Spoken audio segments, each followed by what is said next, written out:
So I'm here with a good friend of mine, Aaron. If you want to check out his channel, first of all, it's The Awakened Brave. That'll be on Rumble and YouTube, possibly just Rumble from future, so I'll leave a link down below. We're out in Hebden Bridge today, which is a very culturally rich place of the UK. It's got a lot of history and everything, so yeah, we're going to take it away from there. Nostalgic about these places, yeah. And to be quite frank, ladies and gentlemen, I wish I still lived in a place like this when it's horse and carts, yeah. Because my soul, my spirit belongs in a time like this. I really have a deep abhorrence to combustion engines and cars.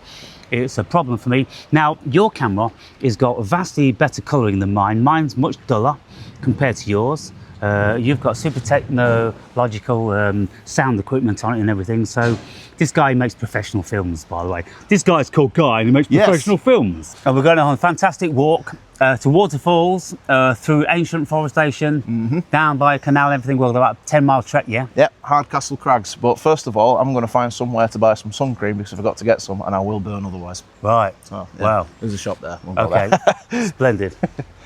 Hebden Old Bridge, erected circa AD 1510, replacing the medieval bridge built out of timber. Many repairs were necessary in AD 1602 and again in AD 1657. The parapet being repaired in AD 1845 and raised in AD 1890. The eastern arc of the bridge spanned the tail Goet of a bridge. Now, lots of that means little to me because I don't know anything about the history of this place, but suffice to say that this bridge is well old. So we're just walking over the bridge as we would have done in what, 1800s, 1900s, 1500. Back when we had some red squirrels. 1510 it was built. Yeah, 1510. Wow, imagine that. That'd be amazing. Walking around here and getting someone flinging piss and shit on you from a window somewhere. Well, at least we don't have that to contend with, but we have things like rainbow warriors to contend with. Oh. I suppose, you know, as a comparison, it's not too much to be dealing with. In the situation, we're going to buy some sun cream as well. Got all the little organic fruit and veg Hey, shops. my face is proper brown, so I won't be needing any of that. You look like a pirate. Just this dude. You spends too much time indoors, you do. I know, because I'm just working all the time. He's too much of a great tattooist. He's in big demand. I know. They keep him indoors all the time. When the kids are older, I'm going to adopt Aaron's lifestyle instead of. Yeah, so indeed. That's what's happening. Get rid of everything, just enjoy my life for a change rather than working like a donkey. Yep. So I've just spoke to the lady in one stop. We're not going to put her on video, but she does say that if you're a tourist, you're not allowed up here because there's too many people already. Yeah. Oh God. You stay where you are, tourists. Put her on. Angry Ange, we call her. Angry Ange. So yeah, we've got sun cream. That's good. And we're just having a chat with the council worker over there.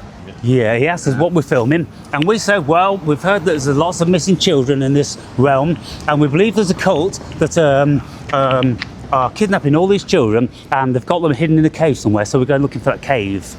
Yes, we have probably got a Freemason symbol on front of it, like the one that was found in California, I think it was, or something. Right. Yeah, but yeah, there was, that's actually a thing. Really? Yeah. This guy found a cave. It had the Freemason symbol. He went in and he saw loads of children's clothes just like piled at the back of this cave, and then these two big racks of seating either side. Like there was a stage in the middle. Wow. Crazy, isn't it? Oh. But then people will just go, oh, you're just a conspiracy theorist. Yep. But we're not. We're conspiracy analysts. We're trying to find out whether there's some validity or truth to it or not, and a lot of the times it turns out there is. So, well, I am anyway. Indeed. This guy's just a pirate. All this stuff. Isn't it great? Beautiful, isn't it? Murdering all those trees.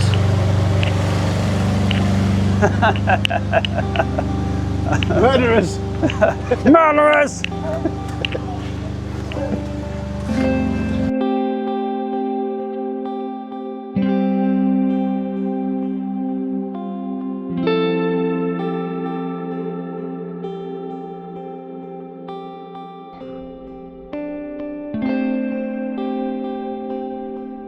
We are nearing Hardcastle Craggs. We're not too far away, headed into the beautiful valley where you can see the trees winding through over there, look.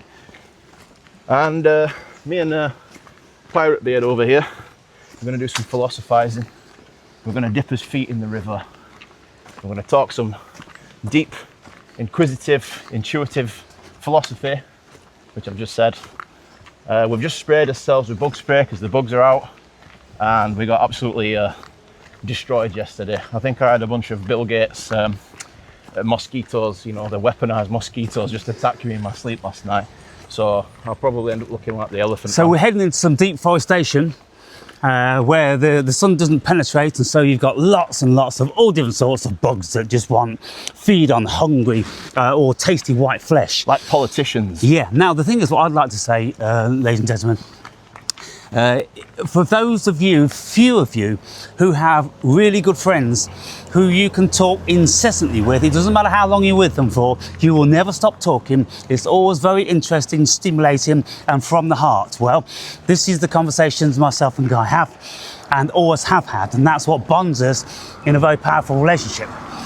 When we have other friends, when we all of a sudden there's pregnant pauses, we don't know what to say. You can't communicate, you can't penetrate with them. I can't have relationships like that. They just don't work for me. So it's kind of like got to be full on, because I'm a full on sort of dude. And some people would say I'm a bit intense, but I wouldn't have it any other way. Well, everybody says I'm intense, so I suppose like that's the same thing. do you get the same thing when you're in conversation with somebody and you get that awkward silence? That awkward pause and you don't know what to say, and it's like your brain's saying, is that person judging me, or is that just me? I think they're just bemused. Yeah. They're absolutely befuddled because the things you're talking about they've never considered. And they just think, what is this dude talking about? Yeah. Because we enter into a different realm. You see, very, very quickly, if I meet someone and I have a chat, the conversation will very, very quickly end up in the metaphysical, spiritual, or something like that. And people, they've never been there in their lives. They've never asked these questions. They've never thought these thoughts. And so therefore you see a bemused look on their face and you go, oh, okay, thank you. Well, anyway, it's nice talking to you. And I'm on my way.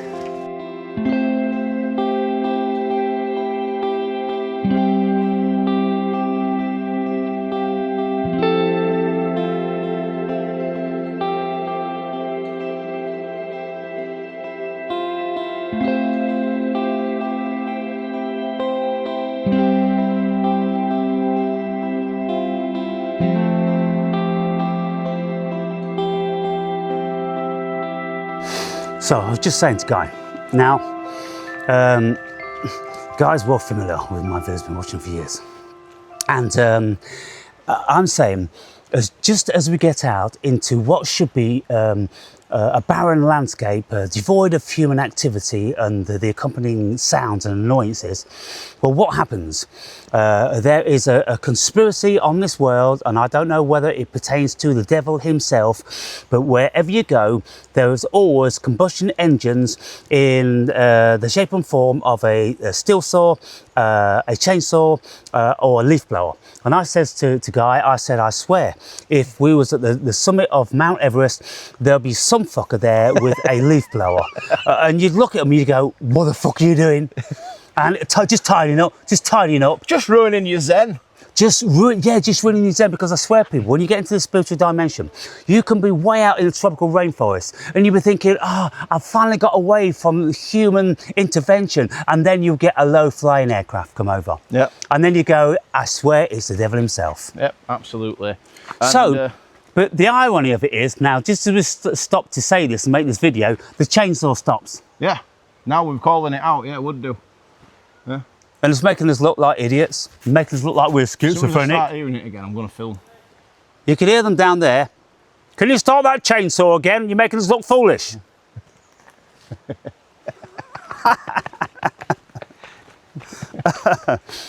But you know, when you've got this beautiful bliss, look what we've got around us.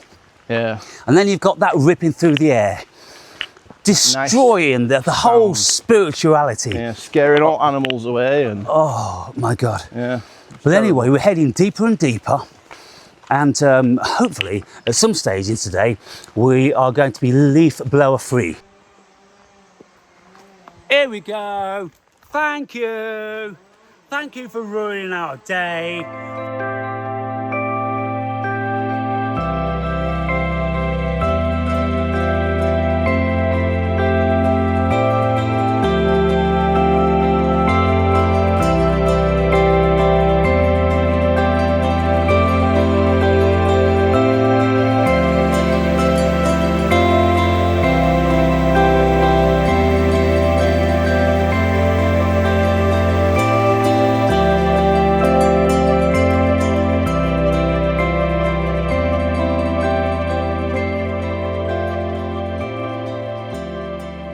So Aaron here had an interesting thing he wanted to mention about ants. We were just talking about ants and how, like, impossible, or so it seems it is, for them to just know certain tidbits of information. So I'm going to pass you on to Aaron here. Well, to know how they structure their very, very complex lives. Now, I asked Guy if he was familiar with Rupert Sheldrake and his morphic resonance, and he was. And I said, well, it's a very, very powerful thing. It's a subject matter which absolutely demands immense investigation. And Rupert Sheldrake has been speaking about his morphic resonance hypothesis for 40 years now. Wow.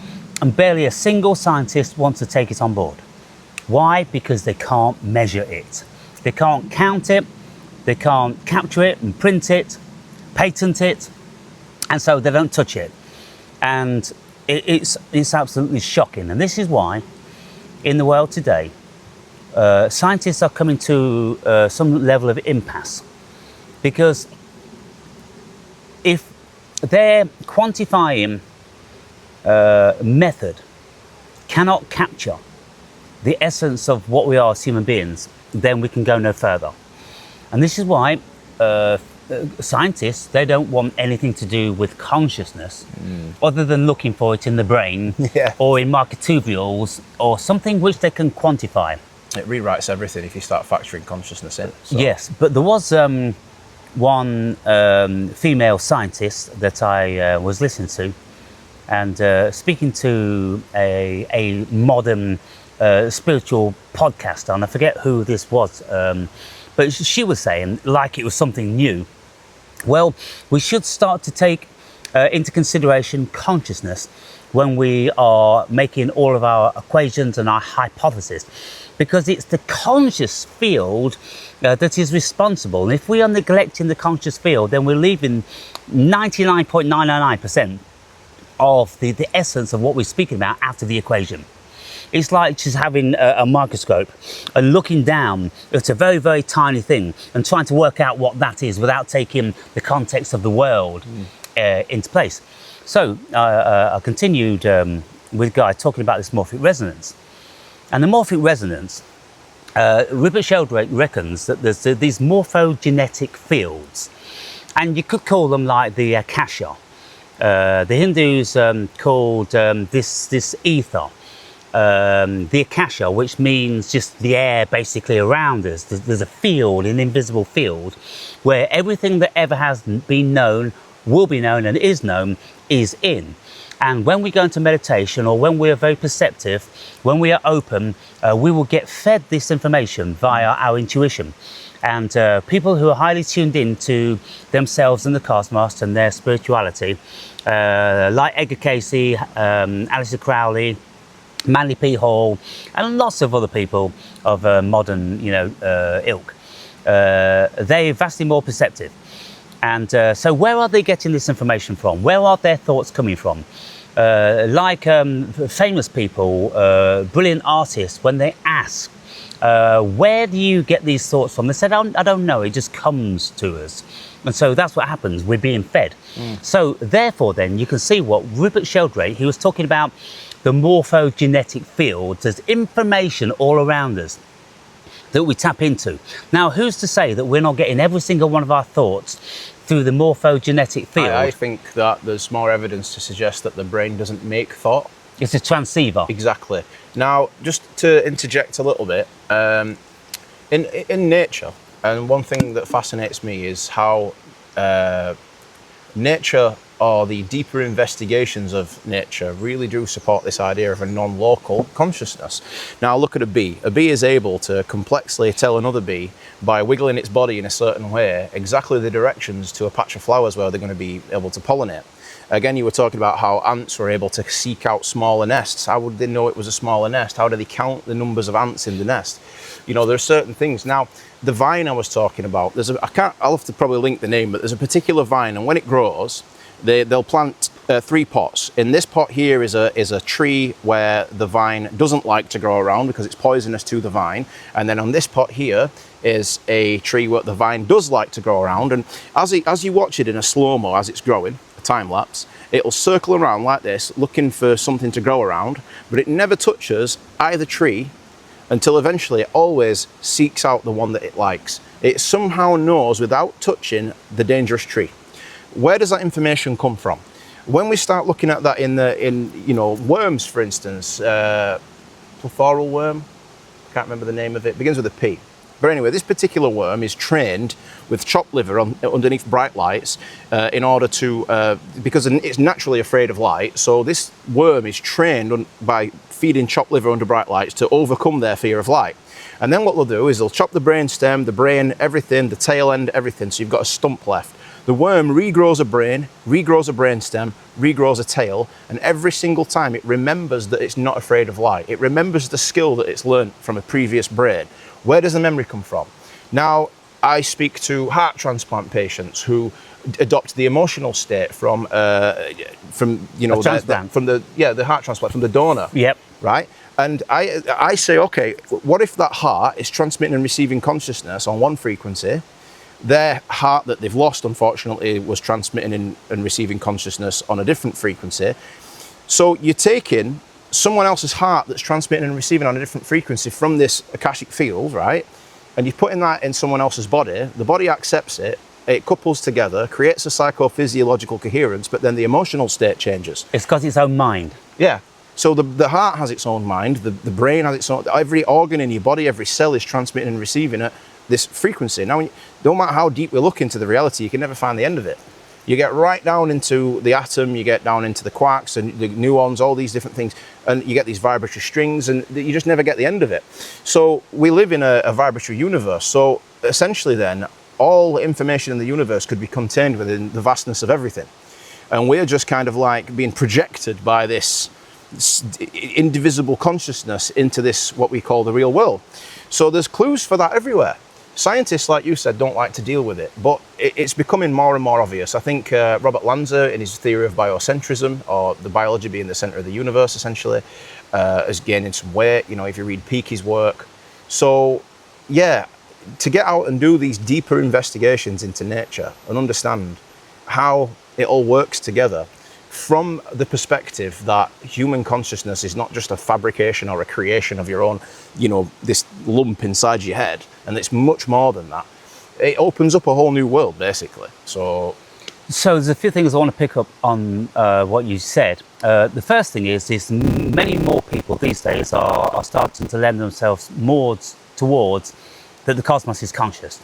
That's the most obvious of assumptions to make. It really is the most obvious, that things individually are not conscious per se. That if you've got a cosmos which is conscious, and then you've got different levels of consciousness within consciousness, befitting to the sophistication of whatever animals they are. Some animals are really, really bright, and some are really, really not so bright. And so they've got different levels of consciousness. As to why that is, well, I suppose we need all sorts to make this beautiful diversity of the cosmos. Now, going back to those 2 plants, you've got a picture of 3 plants. You've got one poisonous tree on the outside and one non-poisonous tree. And then you've got this vine growing up in the middle. Now, what they do is they send out their feeler, and their feeler goes out like this, and it gets wider and wider and wider. And I'm suggesting how they know, because this feeler is like an antennae, and it's feeling the vibration of whatever it's looking for. And the frequency of the poisonous plant is different to the frequency of the non-poisonous plant. Because it's like Nikola Tesla said, the whole cosmos is frequency, where everything can be discerned by its frequency. And we know that when we look at atoms and molecules, they all vibrate at their own rate, depending on what consistency and what contextual reality they are in, what they're paired up with, this and the other. So everything is a frequency. So it seems to me very logical that the plant would be looking for a frequency which they have learned through the past to be friendly, and they avoid the one that's not friendly. Could a collection of ants give off a different frequency depending on the size of the nest? Maybe. Now, Guy mentioned something about ants, because I've just gone through a whole scenario about a documentary that I once watched was about a variety of ant. And this variety of ant is the sort of ant which sends out scouts going looking for the same variety of ant in a colony. And what it's looking for smaller colonies than its own. And the reason why it's looking for smaller colonies, because it wants to colonize them. And if it's a smaller colony, then it knows that it's going to have a smaller amount of soldier ants. So the bigger colony sends all of its soldier ants over because it's a numbers game. Even if it's a 1-for-1, the bigger colony is going to win. When the bigger colony wins, they steal all the larvae and they kidnap the queen. They take the larvae and the queen back to their colony, and then naturally all the worker ants, the drones, they follow the vanquishers back to their colony. That then increases the size of their colony. Now, why do they do that? Because increasing the size of an animal's colony gives rise to a greater propensity for existence, for survival. And so now then, the next question is how does this relate to morphic resonance? How do these ants know how to do that? Now, we are led to believe by scientists that intelligence is derived out of the largeness of our brains. And we are told that human beings have the largest of brains, maybe save for elephants, I don't know, but proportionately we have the largest brains. That's why we're the most intelligent. And then when we go down the scale to apes and monkeys and that, they get less intelligent because their brains are smaller. Well, if that is a reality, if that's the case, when we're looking at ants and bees, they must be very, very stupid then as individuals. So how do they get their great intelligence from? Because when you look at ant colonies, it's collective. Termites can build colonies 5 meters wide, 4 or 5 meters deep. They can be literally as big as a house, and all their tunnels go down. That's one big brain. Yeah, one big Collect brain. all the ants together. One big brain. They've got a whole level of sophistication of heating system and cooling system. They've got departments where the vegetation is rotting, which generates heat for the winter time, and they've got cooling flues which they open and close. They've got all this stuff going on. They've got those that tend the queen, which are completely blind. They've got those that fertilise the queen, which are completely blind. Then they've got the ones that forage foods. They've got the protectors, and then they've got the builders, and they've got all this very, very sophisticated ecosystem going on. And you look at them and you go, well, that is a mini version of human society. Yeah. It really is. They warmonger. They go on hunting expeditions, and when they find something, they send out massive trains of ants to devour this particular thing and bring it back. So they're very, very sophisticatedly organised. Where do they get that intelligence from? So I hypothesise, and I am most certainly in agreement with Rupert Sheldrake, because I've never heard Rupert Sheldrake talk about ants. No. And I'm very surprised he hadn't talked about ants. He's not talking about rats, didn't he? Yeah, he's talking about rats, he's talking about monkeys. But he's not talking about these very, very small animals, which are vastly more, I would think, sophisticated than rats. In the colonies they live in, they actually go to war. This is the difference, people. This is what I'm talking about. Ants actually go to war. They decide they're going to war. They decide who they're going to war with. They send out a scout looking for an ant colony which is smaller than theirs. If this particular ant or group of ants makes the wrong decision, if it makes the wrong assessment, if it goes back and tells its colony that this colony over there is smaller than them, then it's absolutely fatal to them. Because they will send out all of their soldiers and they will all be destroyed. And so therefore they can't afford to make that mistake. So how do they not make that mistake? How is it that they can go into a colony and discern how big it is? They can't stand on the top of a mountain like they would do in the Roman days, you know, and assess the massive amount of tents and this, that and the other with an army. They can't do that.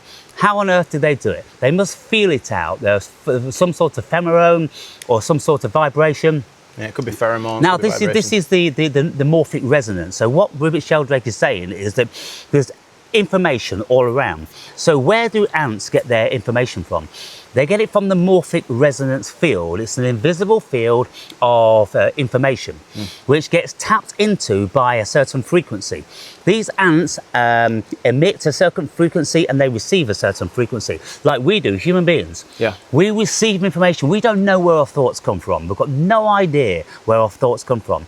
And so it's exceedingly feasible to hypothesize, well, we're being fed from a motherboard. We're being fed from a server, and we're the internet. The most obvious thing for people that have not done the inquiry into that would be, oh, the thoughts are happening in my head, so thus my brain must be creating them. That's like saying, oh, my stomach's full, so thus, you know, I must be creating food in there. It's a bit silly because it doesn't necessarily mean that, I mean, the binding problem, which you want to look up, I'm not going to this now, but the binding problem, it says, how is it that if the brain has such a delay or the body has such a delay, how can we experience a unified experience? We experience a red apple. Everything, sight, sound, taste, texture, touch is all contained within one unified experience where there is no delay. So brain scientists can't sort of discern why that is. But the non-locality of consciousness, right, and again, morphic resonance, things like this, actually solves that problem. So if the brain is transmitting and receiving a unified experience, then there you go. I mean, like, we've got glial cells in the brain, the German word for glue. We know that they transmit and receive information. They're basically semiconductors. And then the electrical activity, which constitutes to about 10% of the brain, which is where the myth comes from, you use 10% of the brain. Well, it's just that is the active firing neuron part of the brain that's basically dealing with all the data that's being fed in there. And the heart is doing the same thing, and it's because the heart is much quicker than the brain because it's not essentially firing the same way the brain is. The brain's just trying to process through the visual cortex and the auditory cortex, everything that's coming through it. But the real power is happening in those cells that are communicating with something other, or they're a part of something other, which I think, again, is the Akashic field or the morphic resonant field or whatever, or the quantum field, or whatever name you want to give to it. This external, eternal isness that everything arises from. So the whole universe is like that. It's extremely intelligent. You know, we talk about collective consciousness, but I seem so separate to this fella, and he seems separate to the guys that were just staring at us strangely over there for having this conversation. But the thing is, if we all decided to work together to build a bridge over this lake here, then there's your collective consciousness right there and then. We're working together. How does the universe know how to create that experience, for instance? I mean, nobody ever really thinks of that, you know. Here's a very interesting thing. Now, when you're talking about these particular varieties of worm being cut into pieces, how do they know to grow ahead and not to be afraid of light and this and the other? Well, because in every living cell, there is the information to build the entire unit of the body. So in every single human cell, there is all the information that needs to build the whole thing. Now, when you cut a worm in half and it decides it needs to grow ahead, these individual cells must be communicating with a larger field, and the larger field sends down the additional information. And your cells here are on a different access point to the Akasha than my cells. Yeah. So if I was to take his heart and put it in my body, I'd probably end up, you know, really, really, you know, finding myself like in the Everly Brothers or something, you know, because there'd be the emotional side of it. So, yeah, it's an interesting one, that. So I always equate it to like having an iPhone. You know, your iPhone is accessing a cloud on one particular frequency. Your iPhone is accessing the cloud on another particular frequency. Everything looks like it's coming from the phone, but it's actually transmitting and receiving from an access of the cloud. If I break my phone in half, you know, he might be able to hack my cloud, but he's never going to fully be able to access it. He could take parts of my phone, put it in his phone, and access parts of my cloud, right? You know, what if when we die, you know, somebody else's experience comes about, and somehow from the Akasha, you know, drags in some of that information that's been dispersed back in. Like your life is like a water drop, yeah? You drop it, it lives, there's the birth, it lives, it's falling, it hits the surface, it dies, right? And the water now, disperses back into the vast field of the ocean, right? So you're a water drop in the ocean, and when you're dead, the water drop's still in the ocean. It's just not contained in its form anymore, like we're contained in this form now. I wouldn't even say it's dead, you just transform. Yeah, you transform, exactly. So instead of being a drop of weight, look, it's like this. When we look at the world and we see how the atmosphere works, when the sun shines down, heats up the oceans and the ground, it vaporizes and moisturizes, atomizes the moisture, so it becomes light in the air, it rises up, it gets out into the high realms, it starts to cool down, it builds up and collectivizes into clouds, it becomes very, very dense, and then it starts to fall back down again. So we've got this cycle going on. What makes me laugh is when I meet people, go, oh yeah, when you die, you just die. It's like a very limited way of looking at it. Everything in the universe is cyclic. Every single thing is cyclic. Why wouldn't we be? Well, yeah, everything pertains to the one. And so if Guy and I went onto the internet now and we randomly selected something we wanted to watch, and if we looked at the phones, we could think there's a great difference in these phones, because I'm listening to Everly Brothers and Guy's watching the nature program, and you could think, oh, these are completely separate, but they're not separate because they're connected to the same source. They're just receiving a different vibration. Yeah. So we've got Bye Bye Love, or Wake Up Little Susie from the Everly Brothers vibration, and then you've got Soft Gentle Bird Song in another vibration. Yeah. It's all a vibration, it's all a frequency, it's all binary, it's all zeros and ones. It's the same zeros and ones, only in a different order. And that's what life is. It's the same zeros and ones, only in a different order. That's our DNA. That's it. So I'm trying to work out, applying thought and a rationale into how this morphic resonance could work. Because like many things, we know very, very little about what it is to be a human being. And we have all these hypotheses and theories. But if you look at the size of an ant, and then you try to imagine the size of the brain, and if you look at how a colony would be run, you would think you've got to have generals, you've got to have lieutenants, you've got to have sergeant majors, you've got to have corporals, you've got to have privates. You've got to have this level of hierarchy to organise a sortie and an attack.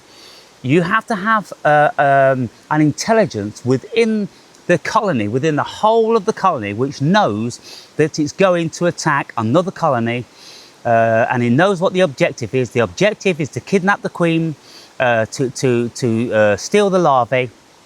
You've got to protect the queen. Everyone knows that you've got to protect the queen because the queen is the goal. The queen is the baby maker. That's what's going to add more soldiers and affiliates to your colony, you know, because the queen is going to be squirting out all the different levels of the hierarchical system. How does that work?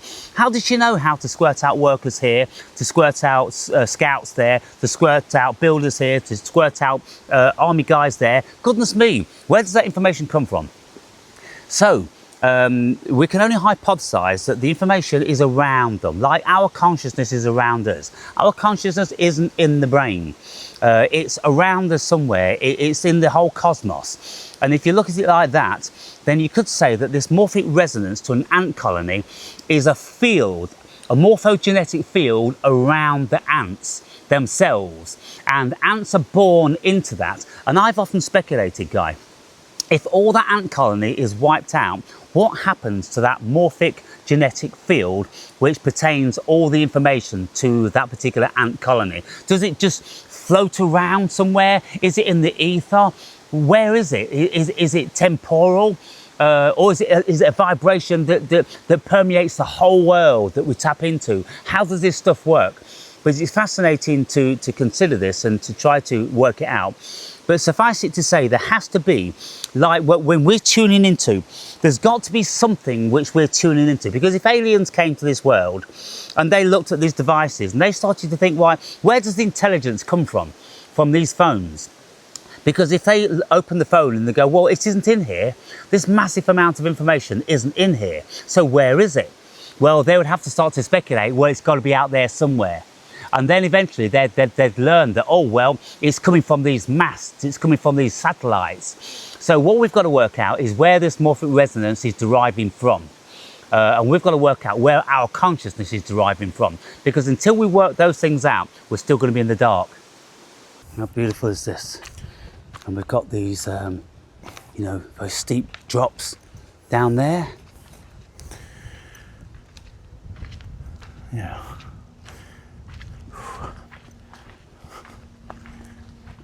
What I find fascinating is when you're out and it's quiet, there's no traffic noise, limited or no people. It really just, the only distraction you've got are calming sounds. Now we know that there is actually some science on the sounds of nature and how they are naturally calming because we're so primordially attuned to it.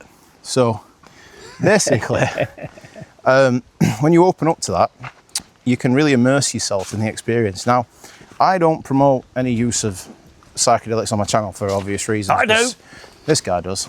But all I'm saying is certain experiences can really help you immerse yourself deeper into that world, right? So if you imagine,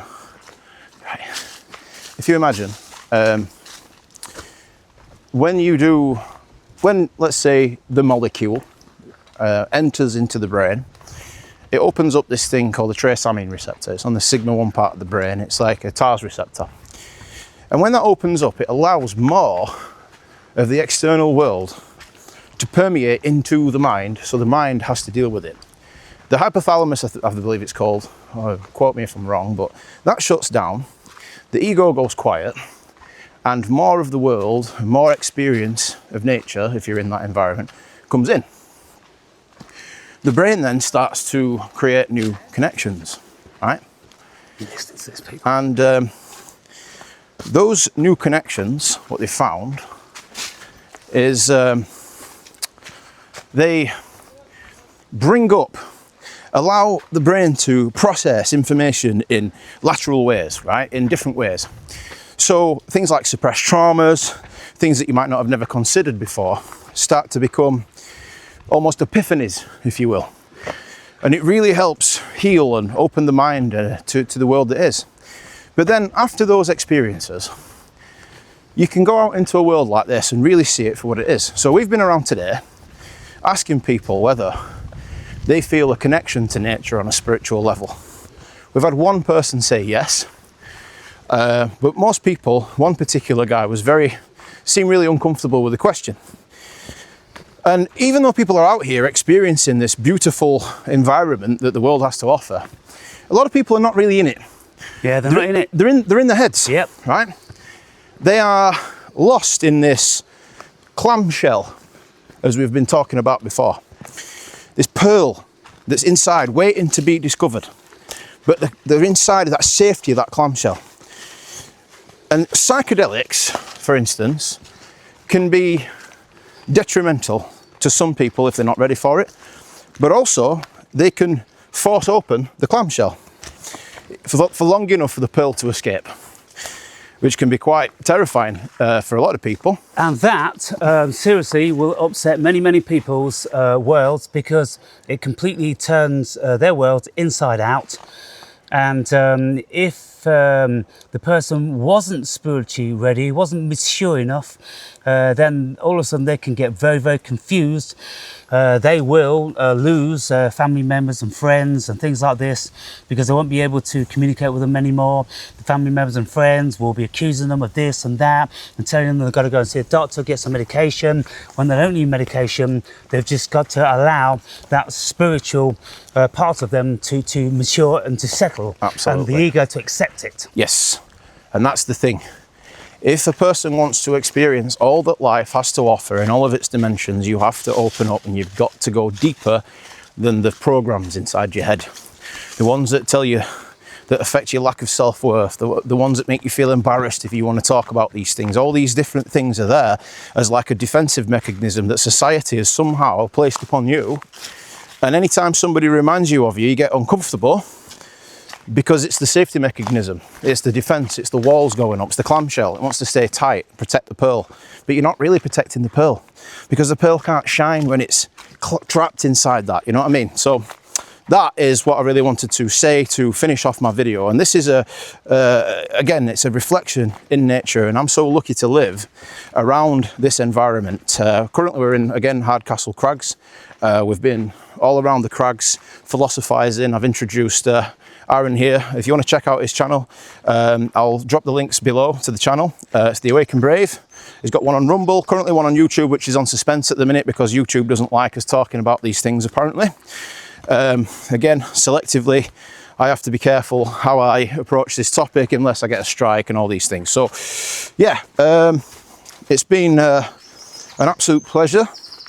If you like what you see, please subscribe, show your support. Again, this is the ADHD Explorer, and it's all about exploring nature, photographing nature.